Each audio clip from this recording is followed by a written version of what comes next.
Hello, and welcome to our mini webinar series, Embracing Conversational Engagement. My name is Sheila McGee-Smith, and I am a contact center industry analyst. And we're going to walk through this in 3 episodes. First up, how and why has conversational engagement emerged?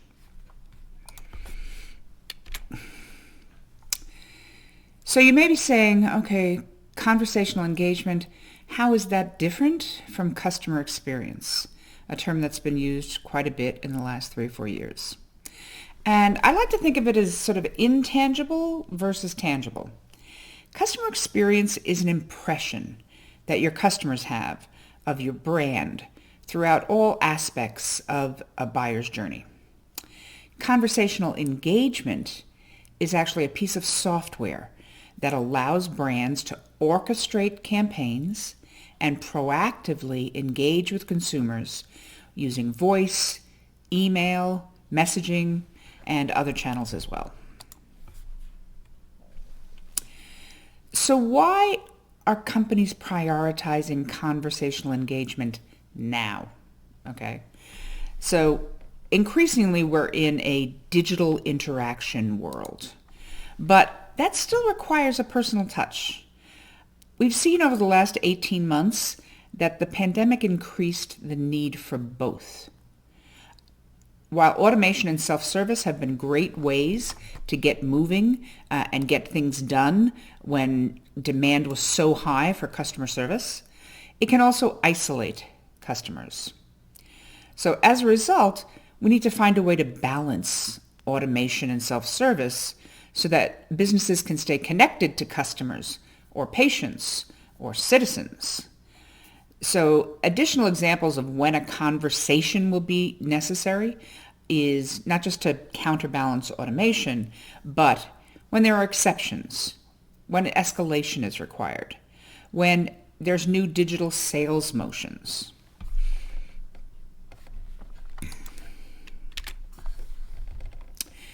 So here I'm introducing a slide from a company called Aquion, who has created some solutions, what we called conversational engagement. Remember, we said was software, and they've created software for conversational engagement.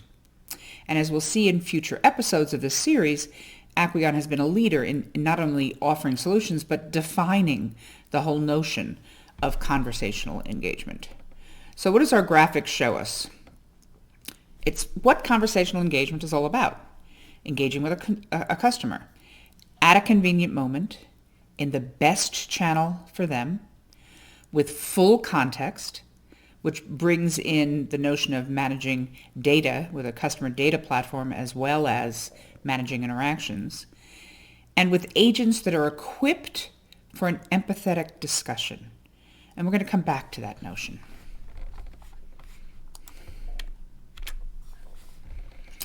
So why is conversational engagement helpful for customers?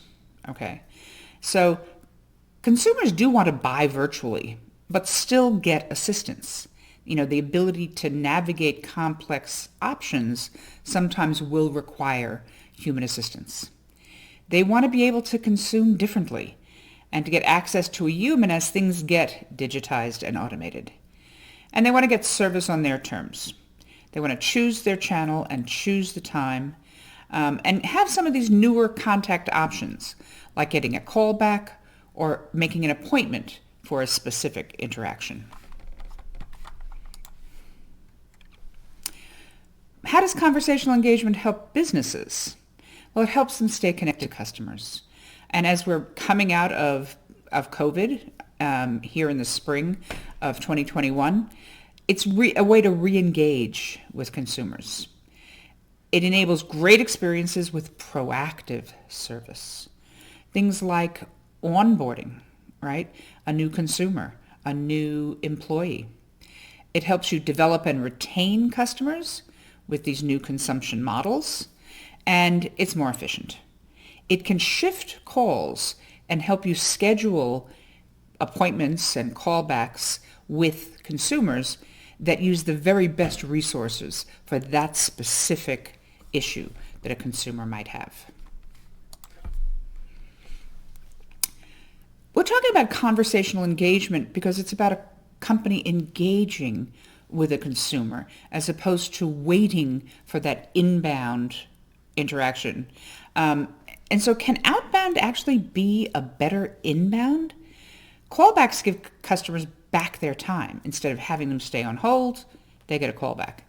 It allows agents to have the full context of what's going on from the web and from mobile inquiries and have that passed to skilled agents instead of what we often see, which is repeating information over and over. It helps a company control traffic and flatten call spikes, which can reduce abandoned calls. And that's good for customers and for companies. And this is what we talked about with that empathy and having data brought to the agent. It allows a company to group calls by topic and assign them to the best agent. And that can result in lower handling times and much higher first call resolution. So, for example, somebody calls and wants to cancel a service. There may be a very specific team that works with companies and with consumers who need to cancel something. So let's get that interaction to the very best agent who has all the skills and the permissions to handle that kind of cancellation issue. You know, for years we have been talking about being more proactive for our customers. And it really is the next frontier of customer service. There's only two reasons that consumers reach out to a contact center: to get information or to get a problem resolved. And typically, it's information the business has and hasn't yet shared with the consumer. So conversational engagement helps to bridge that gap between what the company knows and getting that information out to the consumer. It offers ways to handle interactions proactively and effectively in a way that satisfies the customer and often can replace an inbound interaction. And it uses modern technologies, including artificial intelligence and customer data platforms.